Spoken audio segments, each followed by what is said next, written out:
Teenage Mutant Ninja Turtles, Mutants Unleashed, based off of it's a sequel to the Mutant Mayhem movie that came out early this year. Or no, that was last year. Yeah, 2023. Yeah. So, great movie. I enjoyed every minute of it, except for in the movie, halfway through, the fire alarm goes off, and we had to literally pause the movie, walk out, and yeah, so that's what happened during that. But other than that, I love the movie. I love the art style of the movie, and I think this game kind of brings some of that art feel, or I know it. I don't think I see it in the trailer and everything with it, and it's such a great looking game in my opinion. Uh, but it's made by Outright Games, and it comes out October 18th.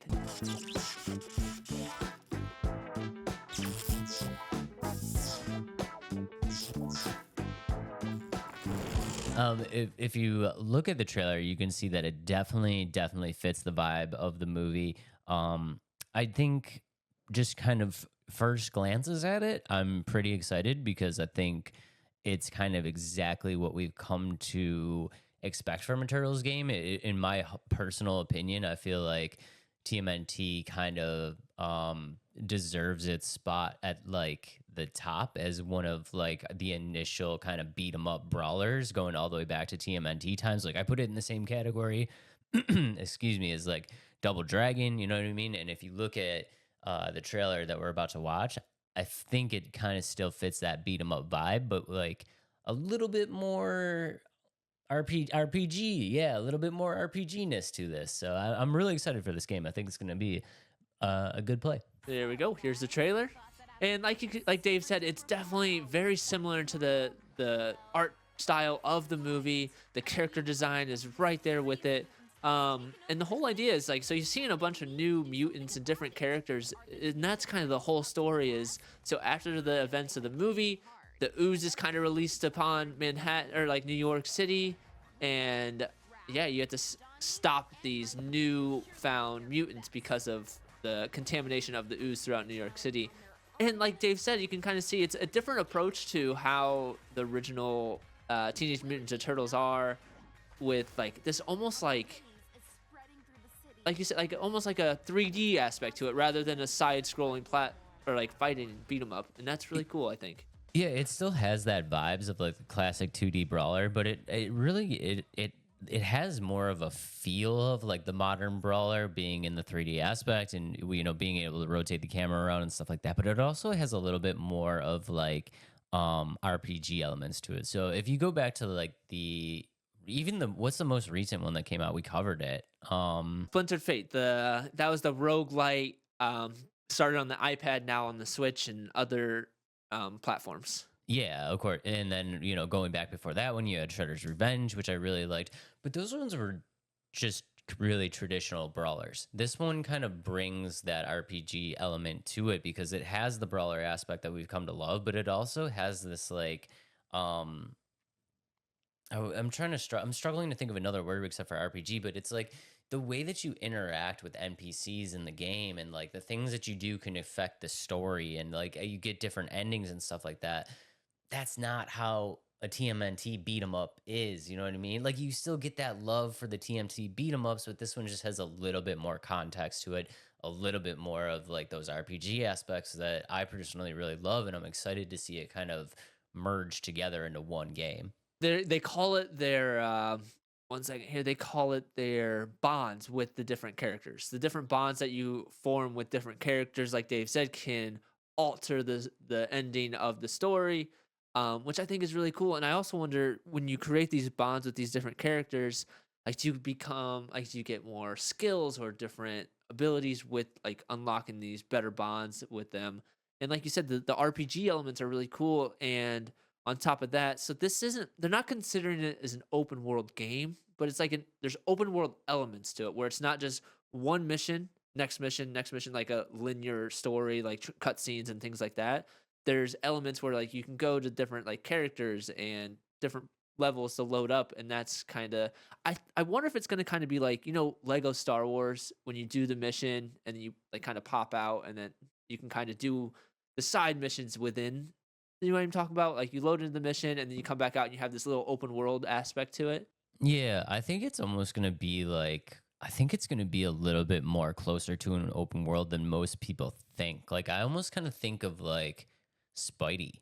It almost gives me like Spider-Man vibes where it's like you'll be able to go kind of throughout New York and like it's very focused on like your next mission's here, here's a side quest, blah blah blah. Like It's a condensed small. it's a condensed Spidey. You know what I mean? Like the open world aspect of it isn't going to be massive, but you can still kind of like free roam around a little bit. Like if you want to go do the main mission or go do a side quest or go meet this person or like they were talking about you had your sewer base that you can always kind of go to and like that's like your home base for like leveling up and stuff like that. So I think it is kind of actually a little bit more of an open world than people might think. So it has the hub of like open worldness. It's gonna have like when you go through like you go through a tunnel and that's the mission aspect. Yeah. I think that's what it's kind of be. It's gonna have that hub, and that's what I was trying to kind of say with the Star Wars, Lego Star Wars, where you have your main hub of open world, but you transitioned into these mission areas that you kind of can walk through and walk out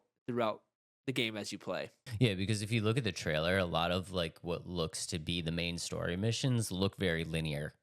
You know what I mean? So I think you're right with that, like open world hub, and then once you get into the mission, it's like it's not open world anymore. Like in Spidey, where, like it's still kind of an open world. When you're in a mission, you can still kind of go everywhere. This I feel like when you're in a mission, you're kind of linear, but outside of that, you have like a broader scope. With that broader scope, that's where the mini games come in and the side quests. So there's going to be people you talk to that make you deliver pizzas and other random tasks. And I thought it was really cool that they put those elements in there again, giving you something more to do than just the stories, and add those RPG elements to Teenage Mutant Ninja Turtles that it's never had before. I think that's really cool and really helps solidify the game, like it modernizes Teenage Mutant Ninja Turtles to games of today, if that makes sense. Because there's an audience for those 2D side scroller beat 'em ups, but I would say it's kind of diminishing. Like it's getting smaller. But with Wah, these, wah. yeah, I'm sorry, Dave. That's Dave's type of game. But I think the audience is growing a little bit smaller, and like people have this high expectation where everything has to be over the top uh, animations and open worldness and things like that and RPG elements, but this one I think is starting to bridge that gap to be more of a modernized game rather than the typical Dave brawler game. I'm sorry, Dave. It's okay. It's all right. My genre is dying. It's fine. But here's the thing, right? Here's the major thing that I think really kind of brings something to the table here. We're talking replay value, right? So when it came to Shredder's Revenge, I loved the game. I loved it. It was your typical 2D brawler. I loved it. It was a cool beat 'em up. I played it once alone. I played it once with a friend, and now it's kind of dead, right? So yeah, so like I'm done with it. You know what I mean? Like I'm probably never gonna play it again. But this, on the other hand, when you have these NPC elements where it's like they actually affect story and your bonds and stuff like that, replay value is insane, right? Because you can be like, oh, okay, this time I want to piss April off. Like this time I want to be April's best friend. I want to see what happens when you kind of mix and match what happens with these bonds. So I think it's a good idea. It's an idea that these games have never had before. So I think it's going to be really interesting to see how it works, because I do think they need to be able to pull it off, but if they do, it's going to be really sweet. And to go off that replay value, they're already talking about DLCs that they're going to be having for the game. Hence, there's a season pass, but I'm curious to see how they kind of implement those season pass elements. Is it going to be? I hope there's not any live service things with it. I haven't seen anything with this game being live service, but season pass to include DLCs and things of that nature. But to go into the game a little bit of like just some of the elements in it, we talked about how it's a 3D platform brawler. One thing that will excite a lot of people, but also maybe disappoint others is so it is co-op, but it's couch co-op only. There's no aspect of online. So if you want to play with a different person, you have to be in the same room playing on the same console. And truthfully, I kind of like that. Again, going back, like that's kind of dying nowadays, but I think it's a fun kind of blast of the past and get to play with like Bailey, my wife, or my friend Drew when he comes over. And I think that's really fun. and again gives it a little bit more meaning behind the co-op aspect than rather, hey, you just want to play this game online. So I like the idea of having it coach couch co-op, but I know some people would rather have the option of online co-op too. I know some people are gonna be upset about that. I mean, I love the couch co-op. I mean, we're usually looking at it the other way, where it's only online and they don't have couch co-op. So I'm excited that it's included in the game. I think maybe in today's day and age, you probably need to have that online because not a lot of people are able to play couch co-op anymore. But I mean, I'm excited that they're including it. The one thing is it's only two-player though. Right, and that, so I was gonna mention that that is really strange. There's 4 characters. Just let everybody play. Yeah, there's 4 turtles. Let everybody play, you know? But I'm wondering if, since if it is couch co-op 2 player, are the other turtles just gone? Are you only playing as one turtle, or is there gonna the NPCs gonna be in there with you as, or is it gonna be like again how Star Wars is, you can switch between the 4 by pressing triangle, it switches you between characters. I'm really curious to see how that's gonna work. It kind of looks like, from what I could see from the trailer of like the gameplay aspects, it kind of looks like these NPCs are going to be tagging along with you. So it almost looks like you're going to be 2 turtles, and then like based on what bonds you have, maybe a character will come with you on certain missions and stuff like that. I think that's where they're going. Very strange that they decided to do it like that. But again, I'm excited for the couch co-op. Maybe the capabilities, again, trying to tailor it to the Switch, like doing 4 player co-op in this kind of game just isn't possible. But I feel like you're punishing everybody else to Switch. Come on. And it's releasing on all platforms too, which is the worst part. It's like, come on, man. Okay, can we just be done with the Switch? The Switch is dead, guys. Switch 2, where you at, bro? Exactly. Hopefully in the next couple years it comes out and really kicks it into gear to be better, I guess. I don't know what I'm trying to say there. But okay, so that's kind of the basics of the game. Now let's go into the story a little bit. Like I kind of mentioned throughout the trailer, it is taking place after the movie events. The whole idea is the mutants and humans, for the most part, have been living peacefully together. However, the teenage brothers have found shipments of the ooze that have been contaminated around areas in New York City, and they have created new mutants called Mewbies. So like newbies, but Mewbies, and some are evil. And so, and what this, the background behind it is, it's a failed experience of not experience experiment of the TCRI, and going into the, this might be a little bit of a spoiler, and I really hope it's not, but the toys for this game are like the action figures are already released for this game, right? So, and so some doing a little bit of digging and some videos I watched, there's a character named Turbo Cammy, who I believe is a new character. She's not from the comics or anything like that, or the TV series, right? So she's a new character. And it kind of gives you a little insight of who the main villain is, and that could be Turbo Cammy, because on the description of the toy it says she's the leader of the mutant revolution. So I'm guessing she's going to be the main overarching villain, but who knows? We could be wrong. She could be a protagonist in the end. I don't know. Big business just spoiled the game for us, guys. I did. I'm sorry, but no, not Adam, not Adam, Oh, not yeah. you. Oh, okay. I thought you were blaming me. Why were they putting the toys out to telling us the bad guy before the game's out? And that's the same thing with like Funko does that a lot. Like where they release the pop figures and it's like an element that might happen in the movie. You're like, wait, whoa. Why are you guys releasing this so early? So, but yeah, so that's a little insight into what the evil or the villain could be. Who knows? Maybe it's going to be like they work together at some point to stop Shredder. There was no shred of evidence that it was Shredder. I like it. Let's go. That was well done. That was well done. Well done. Pun intended. But overall, I'm very excited with the game. There, like the questions I have is, it's better when you point out the pun. yeah, isn't that makes it more fun? No, But it does make it funny. Okay, go on. I'm sorry. it's okay. But overall, like my thoughts on it, again, I'm very excited. I think the game looks fluid. To be honest, I will say kind of some.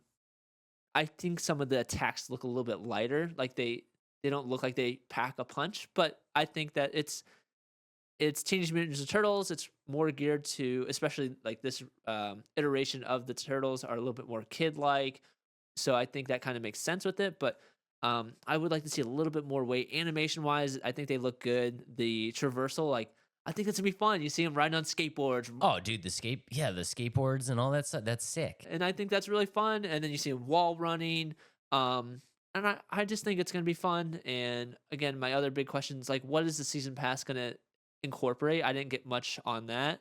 Is the game gonna have DLCs? Is it going to be um like skins that you can get with it? I don't know. So we'll find out more on that hopefully in the near future. Um, but kind of now I have a little bit of a subtopic, Dave. Do you think that this turtle IP is getting to be s- orange squeezing the juice? You think it's getting to be where they're just starting to pump everything out as fast as they can? Or you think fans are truly happy that they're getting a consistent flow of TMNT content, games, TV shows, movies? Or because you being a big turtle fan years past, where do you put yourself in that? Are you like they're squeezing the orange too quick, or are you happy with what you're seeing? That's a tough question. You know what the big thing is here is I think I don't know, maybe one time I'm on the other side of the coin, right? Cuz I'm always saying they're squeezing the juice, they're squeezing the juice, but like I'm just such a TMNT fan that I actually don't care how much they put out. Like I really am. And like now I'm kind of looking back on like all the Star Wars fans and stuff like that and being like, oof, maybe we shouldn't have said squeezing the juice so much. Because if you're a super Star Wars fan, like you don't care how much stuff comes out. But I will say, no, I don't think they've done it yet. I mean, we've had a couple movies, we've had a couple games, but if you really look at the IP itself, it's not like it's not like in the movies they're doing number one, they're not doing remakes or reboots. You know what I mean? They're doing the story, their own story, and they're keeping an original idea going. So I don't think they're just making Turtles movies to make Turtle movies. And if you look at the games, we are getting some reboots, but they're reboots. They're not reboots. They're remasters. So they're games that older people wanted in an upgraded version. Then we got Shredder's Revenge, which was the next beat 'em up, which I think people wanted. And I think for this game, enough time has passed and enough has changed that it's not a carbon copy of Shredder's Revenge, so that we can honestly say that no, they're not sweet. Like this is a different game. You know what I mean? They're not just squeezing the juice. I think they've done enough creatively and enough differently to justify having this many different sources. There were some comments that I were reading that I was reading that said, "We want the last Ronin. We don't want this." And I was like, "Are you a minority, or is it kind of the, the people like this is more like population? Like, is it more of a majority, not minority?" I think it depends on what type of Turtles fan you are. If you're a younger Turtles fan, you probably want this. If you're an older Turtles fan, you probably want Ronin. Yeah, I would say I would like to see a little bit more on the Ronin. We got that very first episode that we ever did. So it's been over a year and a half now, and we have nothing more on the last Ronin. But okay, that was good to know. I just wanted to know if like it's becoming to that point where there's just getting to be too much content of the turtles. It's starting to squeeze the orange. But as a huge turtle fan, Do you think they're squeezing the juice? no, I don't. I think they're rationing the juice. Like they're not pushing it out as fast as they can. It's like a slow, like get all the juice, like make it like taste good, add some sugar in there. You know what I mean? They're really milking the recipe to be solid. Whereas like how we discussed with Marvel and Star Wars is like and Disney in general, they just squeeze it as hard as they can and see what comes of it. And I think with this, yes, they're releasing like consistent content in different games, but they're not putting crap out. Like I enjoyed Splintered Fate. I really like that one.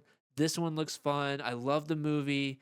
I never played Shredder's Revenge, but huge like success with that game, and I think that's why this one isn't squeezing the orange. Like they're doing it in the correct way, bringing solid quality content instead of it's quantity and quality. Where Marvel and Disney overall was releasing quantity, no quality, if that makes sense. I think TMNT is giving us our daily glass of juice, Yeah. where like Marvel is making you chug the gallon day Yeah. one. Makes your stomach hurt. Yeah. But I think it's good. I think they're in a good spot. Last thing I want to bring up about the game, I want to go over the additions. Are you cool with that? Did you go over the editions at all? Did you look into those? Would love to. Okay, so obviously there's the standard edition for 49.99. There's the deluxe edition. So actually, let me pull this up. I have a picture of what's all included with the deluxe edition. Do you? I sure do. So let me share my screen here. Um, I I know we kind of talk about these editions like, oh man, that's kind of lame. But for me, I have been a consumer junkie.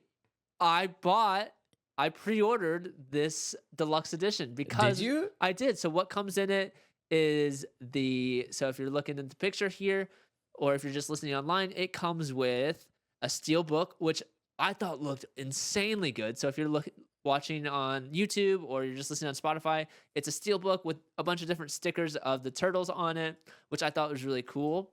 And I don't know about anybody else, but I really love art books. I like to have art books in general. Lost Crown had a digital one. I really wish it was a physical copy. That's Prince of Persia Lost Crown. Yep. But so this has an art book. Again, looks really cool to me. You see a little pin set, so like just some metal pins that you can use, and then this collector's box, I guess, tuck in collector's box, normal cover, and then what I thought was really cool is these 4 keychains. It comes Yeah. with each of the weapons from each character, and I was like, these are cool. I have a new work key set now, so Those are so sick. yeah, right. Okay, And here's the deal though, guys. I just want to throw this out here. All of this stuff in this deluxe set is physical stuff. And I think that's the biggest thing that we've gotten away from. Like exactly like you said with Prince of Persia. Dude, I do not want to buy a deluxe edition and get myself a digital art book and a digital soundtrack that I will never ever use. It's just like I want like an actual physical thing to come with it. I'm so glad that they're doing this because I miss the days of getting a deluxe edition that actually came with something. with that, I think this one has value too. It's not just a bunch of random stuff that for 10 extra bucks, I get all that extra stuff. Like you can like you'll see like keychains like this, a set of those probably like 20, 30 bucks. So I don't know how much quality they have to them, but to me, I think the extra $10 is totally worth it. And that's why I pre-ordered this one. Can I grab something real quick? I think this is important. Yeah, grab something. When I say I miss the days of when things actually came with physical things. So I pre-ordered Arkham when it first came out. And I just want to show, I still have this thing. Look at what came with the deluxe edition of Arkham. Look at that Joker statue. Look at how big this thing is, man. It's like a foot. It's Joker on the table. It's got the light up TV consoles behind it. Like this is what used to come when you paid $100 for a deluxe edition. Like this is the stuff that you used to get, and it's like, what happened to those days, man? Now it's like the deluxe edition is $129, and you get the game 3 days early, and you get a digital soundtrack, and you're like, what are you talking about, dude? Like, Let's kind of move on to so like I said, that one's $10 more. That's $5.99 or $59.99. If it was $5.99, I hope a lot of people buy it, but $59.99. But let's go over to the collector's edition. A lot more things. So here this one is. I think there's some value to this one still, but I think for $200, I don't quite think the value's there for that. Truthfully. So with this one, you get a hardcover art book. So I think again an upgrade to the art book. You get stickers, you get a poster, the LED sign, the pizza van, a mouse mat, which honestly that was the coolest thing in my opinion, was the mouse mat. A notebook, some metal pins, patches in the collector's box. So overall, I think the stuff in it's cool, but to me, and some like you may feel a different way, Dave. Other people might feel a different way.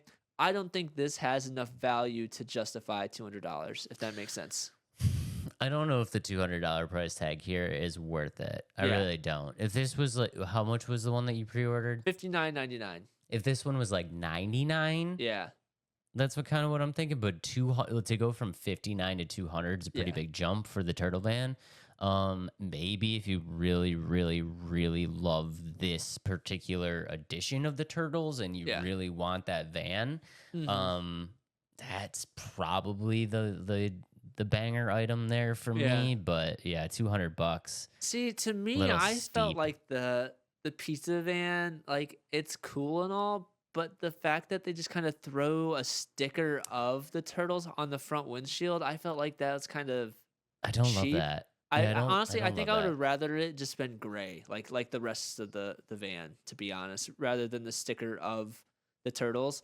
Again, the mouse mat, I was really like, I thought that was really cool, and the art book, again, I love art books, so if that one was hard cover, super cool. Everything else, I think it's cool, but to me, I don't think it justifies $200. But again, if you're a huge fan of the turtles, you love this rendition, it will be worth it to you. So it's all finding the value for you, and to me, it's just not there. But the other one was because I really thought the steel book looked really cool.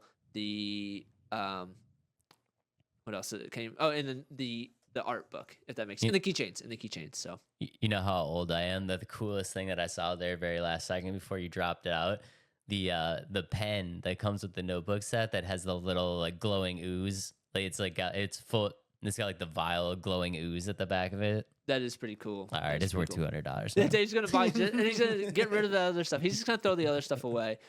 But I thought it looked fun. Overall, the game looks great. The Steelbook I thought looked really cool, so I pre-ordered that. I think it's a Walmart exclusive pre-order because I couldn't find it on Best Buy. I couldn't find it on GameStop, but I did find it on Walmart. So if you want that, just go ahead and pre-order it. It comes out. Teenage Mutant Ninja Turtles Mutants Unleashed comes out October 18th.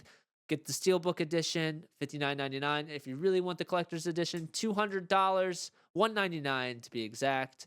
And yeah, let us know your comments about this game. I'm excited. Dave, you're excited? I'm excited. $200 is a lot of pizza though. Thumbs up. Thumbs up. Getting double thumbs up. Go get the game. Comes out October 18th. It will be sweet.